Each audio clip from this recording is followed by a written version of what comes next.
everyone. I'm glad to be here today with my team from DNR, Geology, and Forest Practices.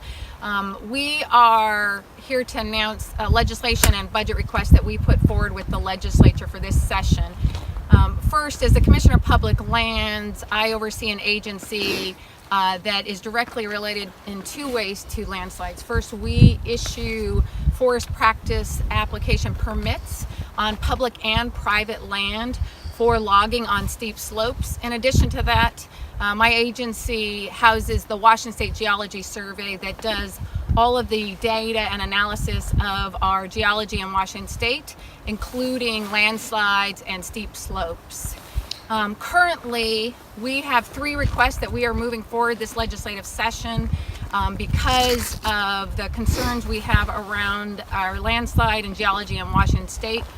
First one is the fact that we right now will have a significant challenge in having enough resource and capacity to be able to analyze in our 30-day required application period for logging permits.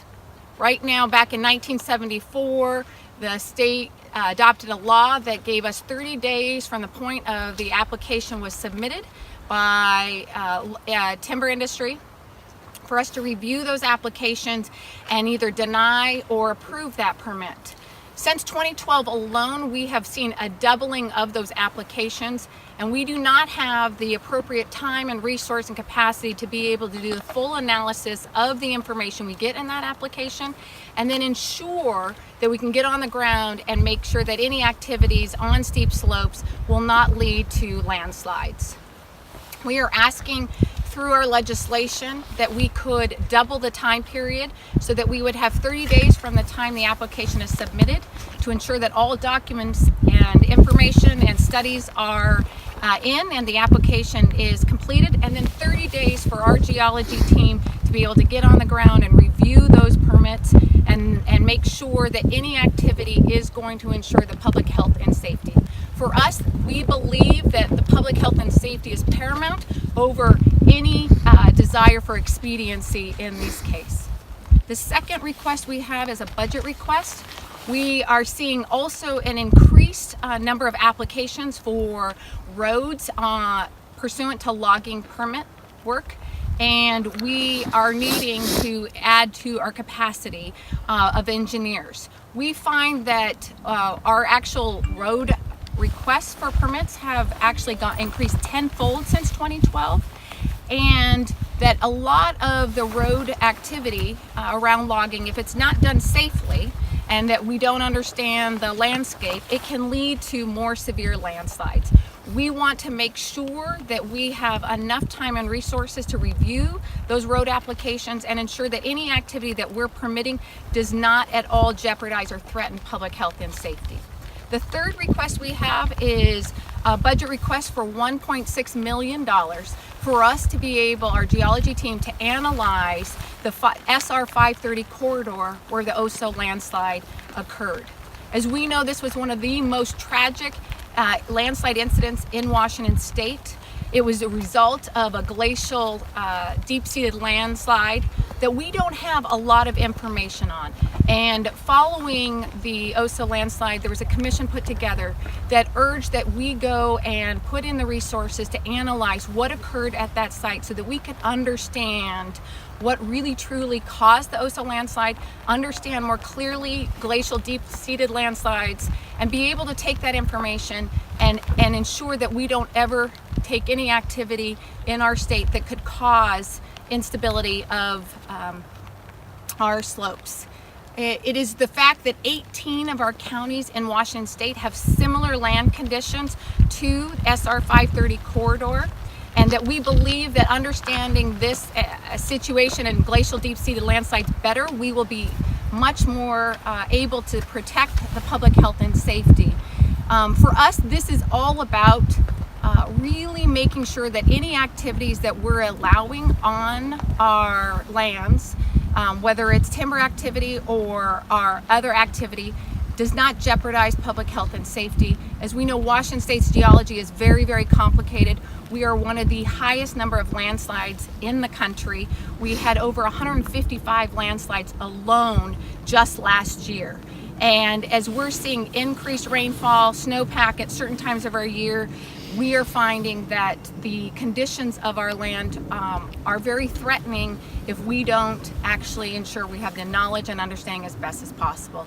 And that is why we're putting these 3 requests forward, and we are hopeful that the legislature will respond with a similar understanding of the importance of public health and safety in the context of landslides. Questions? Are these things that you had requested in the governor's budget, and if so, why weren't they included? They were requested in the governor's budget. I know that there's enormous amount of demands on our legislature and our governor, as we know, for budget requests. And for us, we are hoping that as more of this information gets out about the importance of the knowledge and understanding of our unstable slopes in Washington State, especially with Rattlesnake Ridge activity, that the legislature and the governor will understand how critical it is that we have this data and information to inform our decisions. Before the OSO slide, was there a concern at that location, or was this a shock?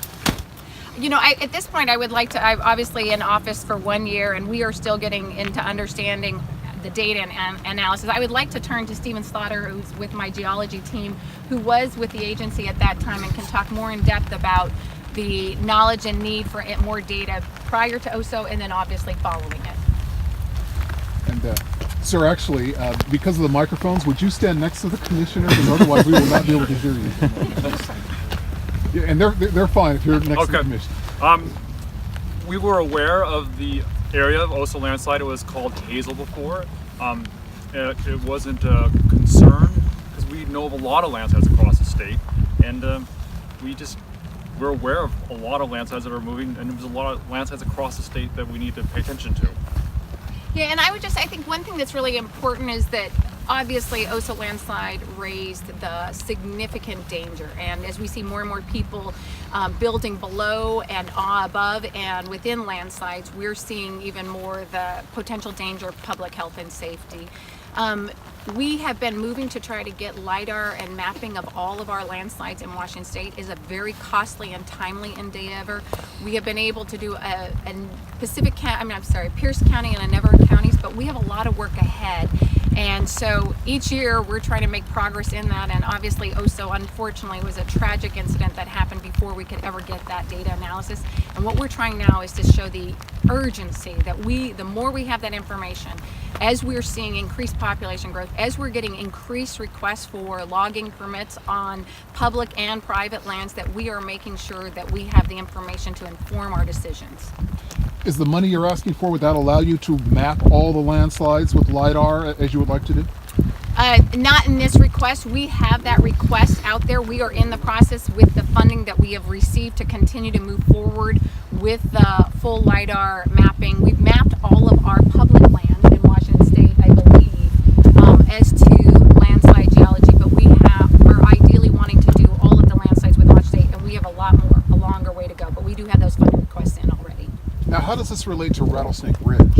Yeah, so I think Rattlesnake Ridge obviously shows you we have a very complicated geology in Washington State, very, very different. The situation of Rattlesnake is different from the OSO landslide. It shows you that our topography in Washington State land is one that's complicated, and we learn more every time we have a landslide. Ideally, we would know more about the geology of all of our landscapes before those kind of incidents happen, and that's why this request is in front of the legislature, to continue to bring that information forward, especially in areas that we are very landslide prone, like SR 530 corridor. Is it risky? Do you consider it risky to have to approve permits this fast? I mean, are there permits that you're worried about that are out there? I would say that our biggest concern right now is we have 30 days pursuant to statute from the time that application is put in to either approve or deny. Within that 30 days, we may not get documents until almost the final day. which we have to approve. That doesn't make any sense at all. Not only does it challenge us to make sure we have enough data and information to be able to make an informed decision for the public health and safety, but it also means the public doesn't have the ability to be able to review those documents and make sure that they have the information to question and comment on that application. So for us, we believe that the more information and knowledge and the more time we have to do a thorough review ensures the public's safety and prevents the riskiness that we currently have. You've been touching on this, but expand on why is it so important to public safety? Why is this so important to public safety? Well, as we can see, landslides, our topography, our state is very unstable, and we've seen some of them, a huge tragedy at OSA that we are very aware of. And we want to make sure that any activity that we're allowing and that's going forward in our state is really understands as best we can what could happen there pursuant to that activity. And for us, we know that a lot of people live at the top and the bottom of unstable slopes, and we would hate for any activity that we take or that we enable or allow to threaten lives. And in addition to that, we obviously bring our data and analysis forward and provide that to local governments. And we're hopeful that as local governments are more informed about the steep slopes in their community, that they can make the land use zoning decisions pursuant to that data information that ensures no further lives would be harmed. How receptive have lawmakers been so far? Do you guys mind if I Get an umbrella? Is it No, not at all. No. He's not happy with it. Okay, it shows that I can handle the weather. I'm good. Is it really? I'm good. My mascara may be smearing, but don't worry. We will stop if that It's happens better for than a fire, right? No, I'm good. I'm good. Okay. Yeah, no, I I'm was good. just Don't worry. asking, how receptive have lawmakers been when you've been talking with them about this? So we've been able to get bipartisan support, both in the House and the Senate for this. I think a lot of our legislators really do understand how important it is to have data and information to be able to make informed decisions. And obviously, I think the legislature puts public safety as paramount, just as we do.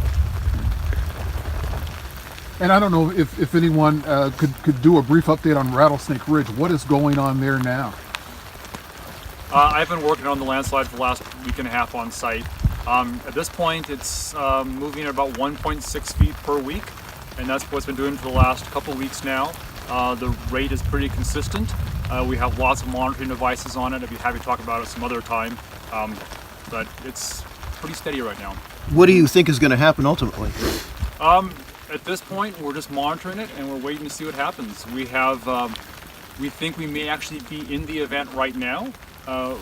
There may be a potential for it to speed up a little bit, but we're not entirely certain right now. We have daily conference calls where experts get together, analyze the data, we talk about the data, and decide what moves to take next. And there were two views on the direction of the slide. One, more harmful than the other. Which way do you think the slide is going? What are you seeing now? We know the landslide is moving to the south. We have multiple sets of data that tell us the landslide is moving due south towards the rock pit. The movement to the west, there is a portion of the landslide that is moving to the southwest a little bit. It's a very small area of the landslide, but almost the entire mass is moving due south. And south toward the rock pit is the less damaging Yes, it is. direction. All right.